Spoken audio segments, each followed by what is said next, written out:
সরকার মুখে ভালো কথা বললেও দ্রব্যমূল্য, শিক্ষা, স্বাস্থ্য ও কর্মসংস্থান নিয়ে সাধারণ মানুষের মধ্যে হাহাকার রয়েছে। সংস্কারের পাশাপাশি সমস্যার সমাধান করতে হবে, কারণ মানুষের কাছে জবাবদিহিতার বিষয় আছে। এমন মন্তব্য করেছেন বিএনপির ভারপ্রাপ্ত চেয়ারম্যান তারেক রহমান। জনগণকে দেয়া বিএনপির ওয়াদা বাস্তবায়নে বাধা এলে প্রতিরোধ করার হুঁশিয়ারিও দেন তিনি। রাষ্ট্র কাঠামো মেরামতে বিএনপির ৩১ দফা নিয়ে সারা দেশে চলছে প্রশিক্ষণ কর্মশালা। বৃহস্পতিবার এই আয়োজন ছিল কুষ্টিয়া, মাগুরা, চুয়াডাঙ্গা ও মেহেরপুর জেলার নেতাদের নিয়ে। এতে লন্ডন থেকে ভার্চুয়ালি যুক্ত হয়ে নেতাকর্মীদের দিক নির্দেশনা দেন বিএনপির ভারপ্রাপ্ত চেয়ারম্যান তারেক রহমান। তিনি বলেন, সংস্কারের কথা বলার পাশাপাশি সমস্যার সমাধানও করতে হবে। মনে করিয়ে দেন দেশ গঠনে বিএনপির লক্ষ্যের কথা।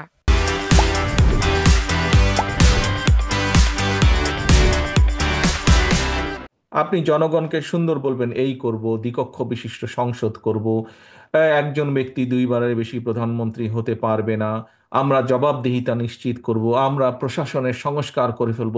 দিন শেষে তো পাবলিক জিজ্ঞেস করবে, বুঝলাম সব কথা, তুমি আমার দ্রব্যমূল্যের কি করবা? দিন শেষে পাবলিক আপনাকে জিজ্ঞেস করবে, ভোট তো চাইবা, কিন্তু ভোট পাবার পরে তুমি আমার শিক্ষা ব্যবস্থা কি করবা, স্বাস্থ্যের কি করবা, তুমি আমার কর্মসংস্থানের কি করবা, আমার বেকার সন্তান বা বেকার ভাইয়ের কর্মসংস্থানের কি করবা? সমাজ ও নির্বাচনী ব্যবস্থা ঠিক করার উপর জোর দেন তারেক রহমান।